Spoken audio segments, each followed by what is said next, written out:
നമസ്കാരം ചേട്ടാ, കേരള. നമസ്കാരം, എന്റെ പേര് അർജുൻ. അർജുൻ, വീട്ടിൽ വരാനല്ലോ. ആണോ? ഓക്കേ. ഇതെന്താ? ഇത് പണ്ട് ഔട്ട്ഡോർ ഇൻഡോർ യൂണിറ്റ് വർക്ക് ചെയ്യുന്ന സമയത്ത് ഷൂട്ടിംഗ് പർപ്പസിന് ഉപയോഗിച്ച ലൈറ്റുകളാണ്. ഒരു 70s 80s കാലഘട്ടങ്ങളിൽ ഇത് ഏകദേശം 90 വരെ ഈ ലൈറ്റുകൾ ഉപയോഗിച്ചിട്ടുണ്ട്.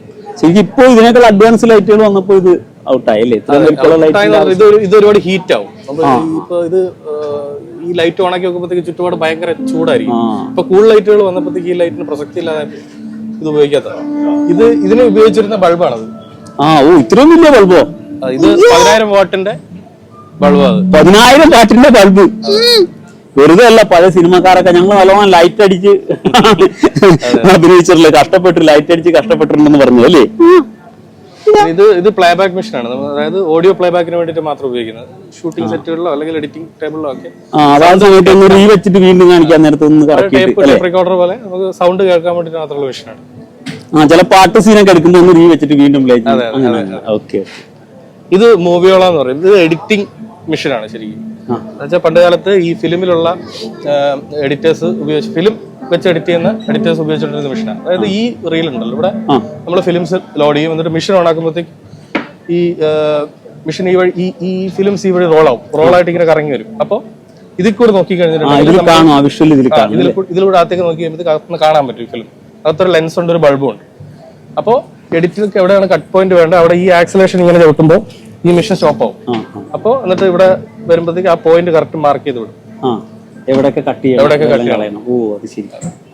ശരിക്കും ഇത് ഫിലിമിന്റെ പ്രോസസ്സിംഗ് എല്ലാം കഴിഞ്ഞതിന് ശേഷമാണല്ലേ ഇതെടുത്ത് പ്രോസസ്സിംഗ് കഴിഞ്ഞതിന് ശേഷം, ലാബ് പ്രോസസ്സിംഗ് ഒക്കെ കഴിഞ്ഞതിന് ശേഷമാണ് കട്ട് ചെയ്യുന്നത്. ഫിലിമാക്കി എടുത്തതിന് ശേഷം. ഇത് പഴയ 8mm ക്യാമറയാണ്. അത് രണ്ടും ഇല്ലേ? വീഡിയോ പർപ്പസിന് വേണ്ടി യൂസ് ചെയ്ത് ചെറിയ ഫിലിംസ് ആയിരിക്കും. 8mm ഫിലിമാണ് ആ പ്രൊജക്ടറിൽ കാണുന്ന. അതാണ് 8mm ക്യാമറയ്ക്ക് വെച്ചിരുന്നത് ഈ ഫിലിം. ഇത്രയും ചെറിയ ഫിലിമിൽ അന്ന് ഷൂട്ടിംഗ് ഉണ്ടായിരുന്നല്ലേ? അതെ, സിനിമയല്ല, ഇത് വേറെ പർപ്പസുകൾക്ക് വേണ്ടിയിട്ട് ഇറക്കിയ ക്യാമറയാണ്. ക്യാമറയും ഇതൊക്കെയാണ്. ബേസിക്കലി ഇതെന്ന് പറഞ്ഞു കഴിഞ്ഞാൽ ഒരു ഹോം സിനിമ എന്നൊരു കൺസെപ്റ്റിന്റെ പുറത്ത് ഇറക്കിയ ഒരു സാധനമാണ്. ആ കാലത്തുണ്ടല്ലേ? അക്കാലത്തുണ്ട്, പക്ഷെ ഇത് ആൾക്കാർ അധികം ഉപയോഗിച്ചിട്ടില്ല. അതുകൊണ്ട് ഇത് പിന്നെ ഡോക്യുമെന്റേഷൻ, സർവേ അതുപോലുള്ള സാധനങ്ങൾക്കൊക്കെ ഡോക്യുമെന്റേഷന് വേണ്ടിയിട്ടാണ് ഈ ക്യാമറാസ്, ഈ പ്രൊജക്ടേഴ്സ് ഒക്കെ ഉപയോഗിച്ചിട്ടുണ്ട്. ഇതാണ് നെഗറ്റീവ് കട്ടറാണ്. ഇത് വെച്ചിട്ട് ഇങ്ങനെ കട്ട് ചെയ്യും. നെഗറ്റീവ് ഇവിടെ വെച്ചിട്ട് ഇങ്ങനെ കട്ട് ചെയ്തു. ഈ കട്ട് ചെയ്ത സാധനം ജോയിന്റ് ചെയ്യുന്ന ഡിവൈസ് ആണ് ഇത്. 35mm ഫിലിം സ്പ്ലൈസർ ആണ്. അതായത് ഇപ്പൊ അവിടെ ഇപ്പൊ നമ്മൾ അവിടെ കണ്ടില്ലേ, ഇപ്പൊ ആ ഫിലിം കട്ട് ചെയ്ത ഫിലിം ഒരു റീലിലൂടെ ഒരു ഫിലിം ഇവിടെ വെക്കും. എന്നിട്ട് ഇതിന്റെ മുകളിൽ ഒരു ഗം ഉണ്ടാവും. ഇത് വെച്ചിട്ട് രണ്ടും ഇങ്ങനെ അടയ്ക്കുമ്പോഴത്തേക്ക് ഈ സാധനം പൊട്ടി വരും. അങ്ങനെയാണ് പൊട്ടിച്ചത്. ഇത് അതേപോലെ തന്നെ ഇതൊരു കട്ടറാണ്.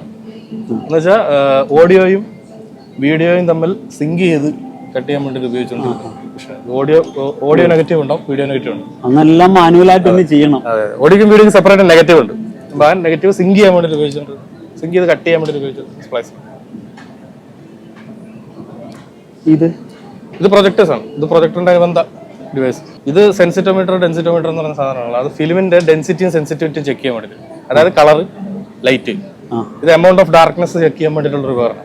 ഇതിവിടെ വെച്ചിട്ട് ഇതിനകത്തേക്ക് ഫിക്സ് ചെയ്ത് വെക്കുമ്പോൾ ഇവിടെ ഇങ്ങനെ റീഡിങ്ങിനെ കാണിക്കും. ഇതിപ്പോൾ വർക്കിംഗ് അല്ല. അങ്ങനെയുള്ള രണ്ട് ഡിവൈസ് ആണ്. ഡെൻസിറ്റിയും സെൻസിറ്റിയും ചെക്ക് ചെയ്യും. ഇത് നാഗ്ര റെക്കോർഡർ എന്ന് പറഞ്ഞു, സൗണ്ട് റെക്കോർഡിംഗ് മെഷീനാണ് പണ്ടത്തെ. ഇത് റെക്കോർഡിംഗ് മെഷീനാണ്. റെക്കോർഡിംഗ് ചെയ്യാം, പ്ലേബാക്ക് ചെയ്യാം, രണ്ടും കൂടി ഒരുമിച്ചുള്ള മെഷീൻ. ഇതിങ്ങനെ കൈകൊണ്ട് തിരിച്ചിട്ട് കൊടുത്തിട്ട് വീണ്ടും ഓട്ടോമാറ്റിക് ആണ്. കറണ്ട് കൊടുക്കുമ്പോഴത്തേക്ക് ഇത് റെക്കോർഡാവും. ആ രീതിയിൽ നെഗറ്റീവില് ഡയറക്റ്റ് റെക്കോർഡാവുന്ന ടൈപ്പ് മെഷീൻ. അതുപോലെ ഈ ഫിലിമിൽ ഷൂട്ട് ചെയ്യുന്ന ഒരു സിനിമയിൽ ഞങ്ങൾ അഭിനയിച്ചിട്ടുണ്ട്. ഫിലിമിൽ ഷൂട്ട് ചെയ്യുന്ന കാലത്ത്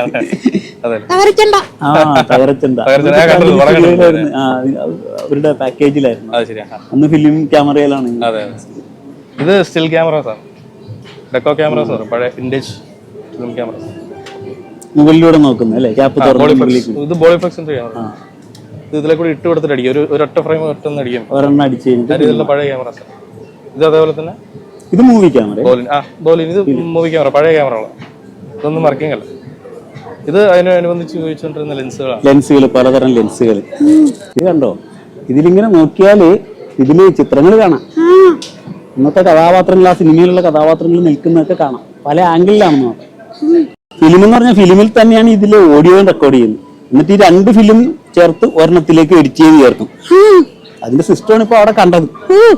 വലിയൊരു പ്രോസസ്സിംഗ് ആണ്. കുറെ ആളുകളുടെ മാൻ പവർ വേണ്ട ഒരു സംഭവമാണ് സിനിമ. ഇപ്പൊ എല്ലാം കമ്പ്യൂട്ടറും ഡിജിറ്റൽ ക്യാമറകളും എല്ലാം വന്നു കഴിഞ്ഞപ്പോ അതിലേക്ക് മാറിയുന്നത്. ഇത് എയറിഫ്ലക്സ് 16 എന്ന് പറഞ്ഞൊരു ക്യാമറയാണ്. 1982 മാനുഫാക്ചർ ചെയ്തൊരു ക്യാമറ. നമ്മുടെ കളക്ഷൻസിലുള്ള, നമ്മൾ ഉപയോഗിച്ച ക്യാമറകളല്ല, നമ്മുടെ കളക്ഷൻസിലുള്ള ക്യാമറ.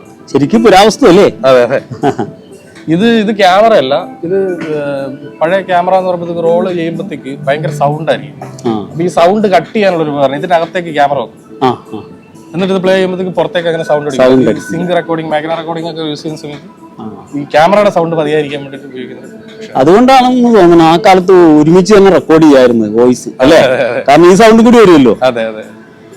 ഇത് 35mm 2C ക്യാമറ. ഈ അടുത്ത കാലം വരെ നമ്മൾ ഉപയോഗിച്ചിരുന്നു. ഫിലിം ക്യാമറയാണ്. ക്യാമറ ഉപയോഗിക്കുന്നത് ഞാൻ കണ്ടത് ഡിജിറ്റലിലേക്ക് മാറിയ സമയത്ത് ഉപയോഗിക്കാതായിരുന്നു. അവസാനം വരെ ഉപയോഗിച്ചിരുന്നു. 46-ലാണ് ഈ സാധനം തുടങ്ങുന്നത്. ഈ ക്യാമറ 46 തുടങ്ങിയതല്ല, 46-ലാണ് എയർഫ്ലക്സ് 2C എന്ന് പറഞ്ഞ ക്യാമറ സ്റ്റാർട്ട് ചെയ്തത്. ഇത് മിഷൽ ക്യാമറ. ഇതാണ് നമ്മുടെ ഏറ്റവും പഴക്കമുള്ള ക്യാമറ. 1920-കളിലാണ് ഈ ക്യാമറ ഇൻട്രൊഡ്യൂസ് ചെയ്തത്. പക്ഷെ ഇത് 20-ലെ മോഡലല്ല.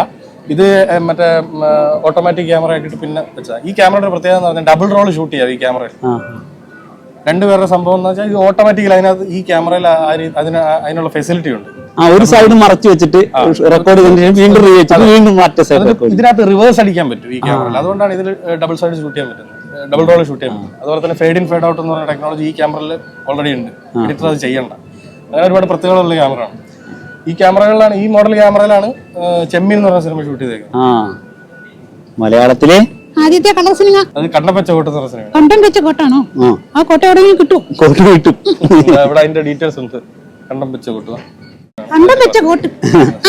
അതിൽ പാട്ടറിയാലോ? എനിക്കറിയാം. കണ്ടം വെച്ചൊരു കോട്ടാണ്. ഇത് കണ്ടേ കിട്ടിയ കോട്ടാണ്. പിന്നെ ചെമ്മീൻ എന്ന് പറഞ്ഞ സിനിമ ഷൂട്ട് ചെയ്തൊരു ക്യാമറ. അത് ബ്ലാക്ക് ആൻഡ് വൈറ്റ് ആണോ? ചെമ്മീൻ ബ്ലാക്ക് ആൻഡ് വൈറ്റ് ആണ് ഷൂട്ട് ചെയ്തത്. പിന്നെ കളർ ചെയ്യാണ്. അത് റെക്കോർഡ് ചെയ്തപ്പോൾ ബ്ലാക്ക് ആൻഡ് വൈറ്റ് ആയിരുന്നു. അതിനുശേഷം പിന്നീട് അത് കളറിലേക്ക് പകർത്തും. ചെമ്മീനാണ് ആദ്യത്തെ നാഷണൽ അവാർഡ് കിട്ടിയ സിനിമ മലയാളത്തിൽ. മലയാളത്തിന് ആദ്യത്തെ നാഷണൽ അവാർഡ് കൊണ്ടുതന്ന സിനിമയാണ്. ഇത് ബോളക്സ് X16 എന്ന് പറഞ്ഞ ക്യാമറ, റിഫ്ലക്സ് ക്യാമറ. അതായത് ഇത് കറക്കിയിട്ടാണ് ഇത് പ്രവർത്തിച്ചുകൊണ്ട്.